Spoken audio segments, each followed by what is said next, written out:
नमस्कार, आदाब। मैं मुमताज जवेरी न्यूज़ वॉरियर में आप सभी का स्वागत है। अगर आप नए हैं तो मेरे चैनल को लाइक, कमेंट एंड सब्सक्राइब ज़रूर कर दीजिए। तो आज हम जो बात करना चाहेंगे वो मुद्दा पिछले 2-3 दिनों से काफ़ी गरमाया हुआ है और इसके बारे में हर मेन स्ट्रीम मीडिया या यूट्यूब चैनल्स में काफ़ी लोग इस बारे में चर्चा कर रहे हैं। सोशल मीडिया में काफ़ी इसकी बातें हो रही है। आखिर क्या है मामला और क्या कितनी सच्चाई है इसमें, आज हम इस वीडियो के माध्यम से आपको बताना चाहेंगे। तो पहले नजर डालते हैं कि एक्चुअली ये बात क्या है और क्या है पूरा ये मामला। जूनागढ़ में भाषण के बाद भड़काऊ भाषण देने के आरोप में कच्छ जिले में नई एफआईआर दर्ज की गई। जूनागढ़ से पहले मुंबई के मौलाना मुफ्ती सलमान अजहरी ने भी कच्छ जिले और अरावली जिले के मदरसों में कार्यक्रम आयोजित किए थे। सलमान अजहरी को मुंबई से 2 दिन की ट्रांजिट रिमांड पर गुजरात लाया गया था। इसके बाद गुजरात एटीएस ने मौलाना को जूनागढ़ पुलिस को सौंप दिया।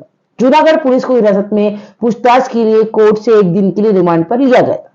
वहीं गुजरात पुलिस की जांच के मुताबिक कच्छ में भी भाषण नियमों के खिलाफ पाया गया।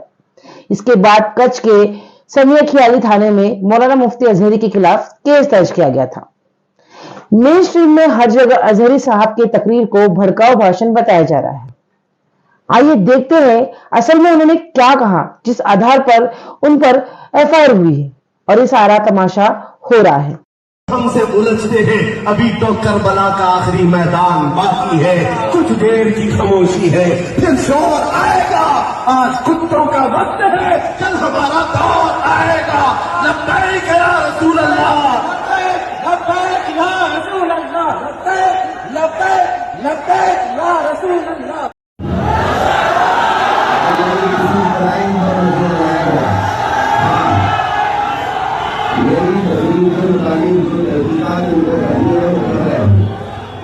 हम भी उनका कोऑपरेट कर रहे हैं, आप भी कर रहे हैं और ये ट्रैफिक को और ये सब माहौल को जिस तरह से किया गया है इससे लिए लॉ एंड ऑर्डर का मसला पैदा हो सकता है और जो होगा अच्छा ही होगा, इंशाअल्लाह अच्छा ही होगा। अगर मेरे हक में गिरफ्तारी है तो मैं उसके लिए भी तैयार हूँ और आपकी मोहब्बत का शुक्रिया, आपकी मोहब्बत का शुक्रिया। आप अगर मुझसे मोहब्बत करते हैं, हाथ उठाकर के बता मोहब्बत करते हैं तो ये रोड खाली कर दीजिए, बस रोड खाली कर दें तो इसके लिए मसला न होगा। मेरे प्यार से अल्हम्दुलिल्लाह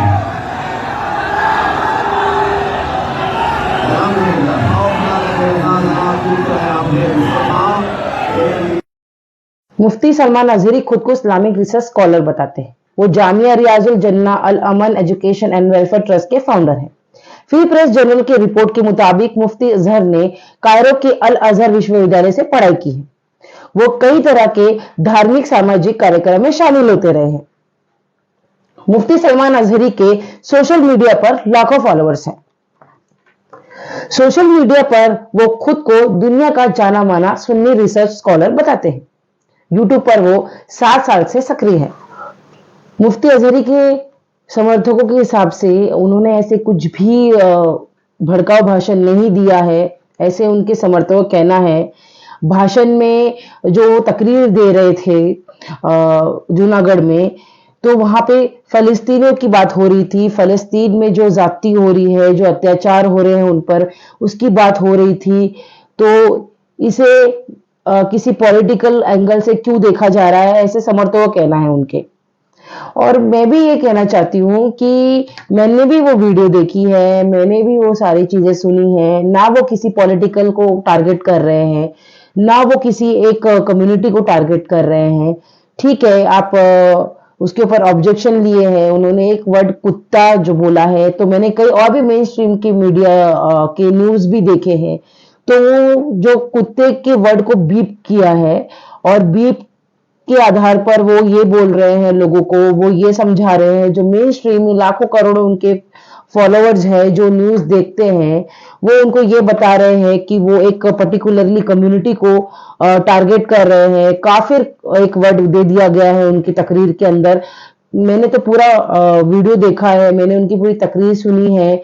ना उन्होंने काफिरों का नाम लिया है, ना उन्होंने काफिर वर्ड यूज किया है, ना कोई पॉलिटिकल की बात हुई है। फलस्तीनियों की बात हो रही थी, सिर्फ फलस्तीनियों की ही बारे में बात कर रहे थे। जो जुल्म हो रहे हैं मुसलमानों पर, उसके बारे में बात हो रही थी। पर वो मैंने बहुत सारे मेन स्ट्रीम, मैं नाम नहीं लेना चाहूंगी, पर बहुत सारे मेन स्ट्रीम मीडिया में ये सारी चीजें फैलाई रही है। ये एक वो तरह का उनको बताया जा रहा है कि काफी वर्ड यूज किया गया है, जो कि गलत है। क्या उन्होंने पूरी तकरीर नहीं सुनी? क्या उन्होंने पूरा देखा नहीं? बट वो एक पर्टिकुलर मजहब से आते हैं तो उन्हें टारगेट किया जा रहा है, ऐसे समर्थकों को कहना है। और कहीं ना कहीं ये सारी चीजें लग रही है लोगों को, क्योंकि ऐसे बहुत सारे बयान और भी लोगों की कम्युनिटी से आए हैं, पर उनके ऊपर कोई ऑब्जेक्शन नहीं हुआ था। ऐसे ही एक मामला 21 जनवरी को अयोध्या राम मंदिर के प्राण प्रतिष्ठान के एक दिन पहले मुंबई से सटे थाने के इलाके में मीरा रोड के इलाके में एक ऐसा ही हादसा हुआ था। एक ऐसा इंसिडेंट हुआ था जिसमें एक मीरा रोड के नया नगर में पर्टिकुलरली एक कम्युनिटी को टारगेट किया, ऐसा रिपोर्ट में आया। ठीक है, वो चीज गलत हुई है, ये मैं भी मानती हूँ कि ऐसा नहीं होना चाहिए था। उसमें हम कोई भी समर्थक नहीं कर रहे हैं, और उनकी सजा उनको मिली भी है। उनकी सजा उनको मिली है। अगले ही 2 दिन में बोलूंगी, हाँ 2 दिन में ही, अगले 2 दिन में ही वो उनकी तो पर तोड़क कार्रवाई हुई है। बुलडोजर से उनकी सारी चीजें जो इलीगल था स्ट्रक्चर, वो तोड़ा गया। ठीक है, और उसके बाद ही कुछ दिनों के बाद वहां की जो एमएलए है गीता जैन, जो बीजेपी से है, वो एक बयान देती है। ऐसे एक विवादित जो कुछ 35 से 40 पुलिसमैन सिविल ड्रेस में, सिविल यूनिफॉर्म पे मुफ्ती साहब के घर पे थे सुबह में। हम लोग जाने के बाद में हम लोग ने पूछा कि क्यों आए हैं, क्या है, तो बोले नहीं आप उनको बुलाओ तो ही हम आपको बताएंगे। काफ़ी बार हम लोग ने बहुत रिक्वेस्ट किया कि सर क्या मामला है, तो कोई बताने के लिए तैयार नहीं था। मुफ्ती साहब ने कोऑपरेट किया, मुफ्ती साहब ने दरवाज़ा खोला, उनको घर में एंट्री किया। एंट्री करने के बाद मुफ्ती साहब अंदर बैठे, उनसे कोऑर्डिनेट किया, उनसे बात की, तो उन्होंने ये बताया कि मुफ्ती साहब के ऊपर कुछ 153B का मामला दर्ज किया है गुजरात के अंदर, जिसकी वजह से मुफ्ती साहब ने बोला कि हाँ का दर्ज किया है तो 53 का मामला है। तो अरनेश कुमार के गाइडलाइंस के अकॉर्डिंगली, BKD के वासु के गाइडलाइंस के हिसाब से आप मेरे को 41A का नोटिस सर्विस कर दो। हम लोग आपको जो भी है कोऑपरेट करेंगे, सहयोग करेंगे।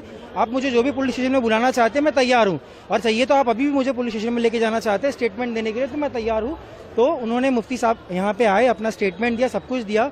बट अभी तक के अभी 8 बज चुके हैं, लेकिन पुलिस की तरफ से ना 160 का नोटिस दिया गया, ना 41A का नोटिस दिया गया। मुफ्ती साहब का स्टेटमेंट रिकॉर्ड किया गया है, लेकिन अभी तक मुफ्ती साहब को इलीगली तरीके से डिटेन करके रखा हुआ है। कुछ बता नहीं रहे हैं, कोई रिप्लाई नहीं दे रहे हैं। और काफ़ी लोग यहाँ पे मौजूद है, काफ़ी लोग ने यहाँ पे प्रोटेस्ट भी किया, पीसफुल प्रोटेस्ट भी किया, लेकिन किसी की भी तरफ से, कमिश्नर भी आए, एडिशनल CP साहब भी आए, लेकिन हम लोग ने सबको रिक्वेस्ट किया कि सर आप 41A का कंप्लायंस कर दीजिए। सुप्रीम कोर्ट का गाइडलाइंस है, रूलिंग है, जो ट्रांसिट एंटीसिपेटरी बेल 15 डेज का हम लोग को मिलता है, हम लोग वो लेके कॉम्प्लाई करेंगे। और जब भी मुफ्ती साहब ने ये खुद सामने से बोला है कि आपको जब भी पुलिस स्टेशन में हमारी ज़रूरत है, हम आएंगे, आपको पुलिस स्टेशन में आपको कोऑपरेट करेंगे, हमारा जो भी स्टेटमेंट लेना है आप ले सकते हैं। लेकिन पुलिस की तरफ से उनको अभी तक के डिटेन करके रखा गया है, किसी से मिलने की इजाज़त नहीं है उन्हें।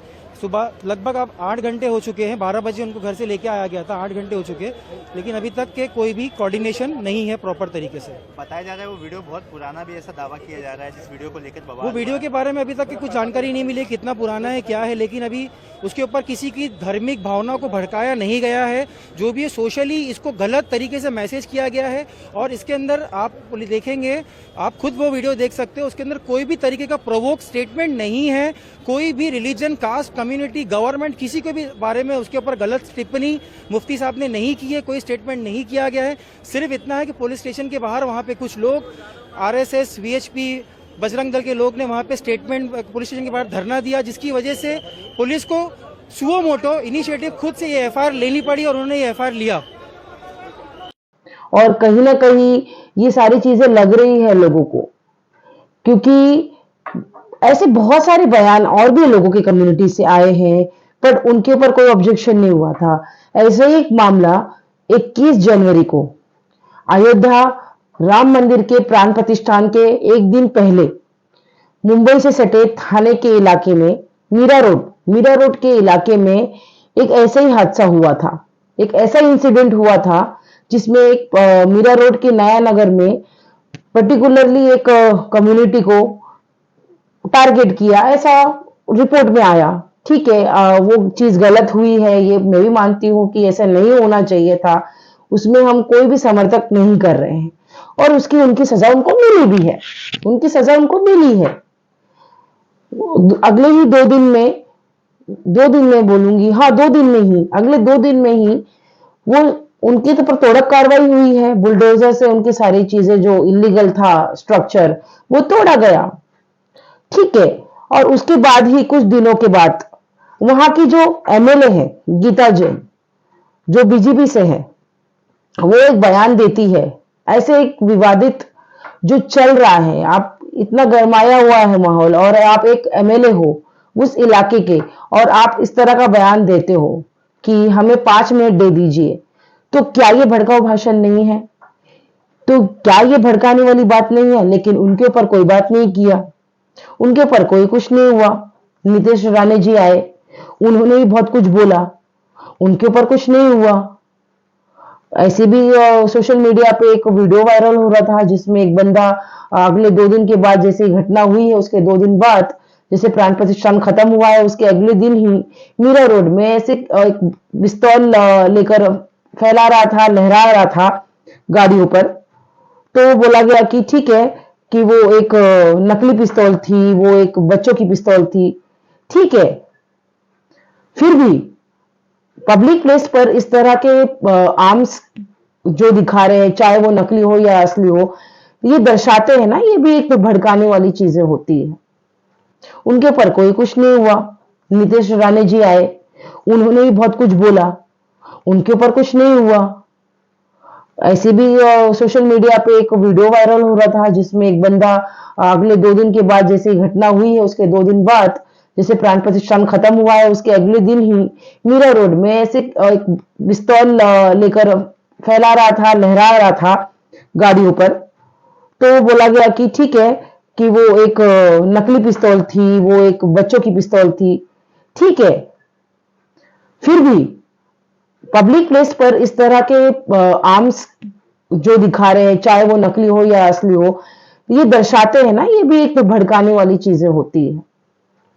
खैर, ये सब बातें तो होती रहेंगी, बट और एक चीज, ये एक मुद्दा है कि गीता जैन ने ऐसा विवादित बयान दिया है, और अभी 2 दिन पहले एक विवादित बयान और आया है टी राजा के। टी राजा जो कि एमएलए हैं तेलंगाना स्टेट के, वो एक बयान देते हैं, वो एक स्पीच देते हैं लोगों के अंदर, एक इस तरह का आपत्तिजनक शब्द यूज करते हैं। वो वीडियो मैं आपको जरूर दिखाऊंगी, वो वीडियो आप जरूर देखना। जैसे ही मुंबई के मीरा रोड पर हिंदू बहन के ऊपर हमला हुआ, वहां के मुख्यमंत्री ने तुरंत 20 बुलडोजर खरीद लिए रातों रात। 20 नए बुलडोजर खरीद के, जहां पर मीरा रोड पर ये हरामियों की बस्ती थी, इनकी दुकानें थी, सब पर बुलडोजर चलवा दिया। 19 तारीख के दिन मेरी रैली है, वहां पर 1 लाख कार्यकर्ताओं से वहां पर मैं रैली करूंगा 19 तारीख के दिन। और चैलेंज है, वो रैली को रोक कर बताओ, वहां के मुल्लों को मैं चैलेंज करता हूं। 19 तारीख के दिन, 19 फरवरी के दिन मीरा रोड पर छत्रपति शिवाजी महाराज की जयंती के शुभ अवसर पर मैं आने वाला हूं। मीरा रोड पर 19 फरवरी के दिन इसमें दम है, रोक के बता दें। जिस प्रकार से तुम लोगों ने हमारी बहन बेटी पर पत्थर मारा ना, उसका जवाब तुम्हें किस प्रकार से हम देंगे, ये 19 फरवरी के दिन बताएंगे। तो देखा आपने कैसे एक वर्ड यूज किया गया है। पर इनके ऊपर कोई कार्रवाई नहीं हुई है। हालांकि मीरा रोड के कुछ सोशल वर्कर ने टी राजा के खिलाफ आपत्तिजनक शब्द यूज करने पर कंप्लेन करने के लिए, इनके ऊपर एफआईआर करने के लिए कंप्लेन दिया हुआ है, पर अभी तक कोई कार्रवाई नहीं हुई है। टी राजा ये कह रहे हैं कि वो 19 तारीख को मीरा भाईंदर में 1 लाख से ज्यादा लोगों को लेकर रैली निकालेंगे और उन्हें क्या करना रहेगा उसका जवाब वो देंगे। इसका मतलब क्या है? क्या ये भड़काऊ भाषण नहीं है? क्या अब लॉ एंड ऑर्डर खराब नहीं हो रहा है? क्या आपत्तिजनक भी जो शब्द यूज किए हैं, क्या किसी एक कम्युनिटी को वो टारगेट नहीं कर रहे हैं? बाकायदा वो खुला चैलेंज दे रहे हैं पुलिस को भी, प्रशासन को भी, कि हम करेंगे रैली 19 तारीख को। क्या ऐसे नफरती लोगों के ऊपर कार्रवाई होती या नहीं होती हम देखेंगे। बाकायदा वो चैलेंज कर रहे हैं लोगों को कि हम मीरा रोड में वापस आएंगे और हमें जो करना है हम करेंगे। क्या इससे अब आपत्ति नहीं हो रही है लोगों को? क्या एक पर्टिकुलरली लोगों को टारगेट नहीं किया जा रहा है? अगर आपने अब तक मेरे चैनल को सब्सक्राइब नहीं किया है तो प्लीज सब्सक्राइब कर दीजिए। आगे की अपडेट आपको ऐसे में देते रहूंगी और आपकी क्या राय है कमेंट सेक्शन में जरूर बताइए।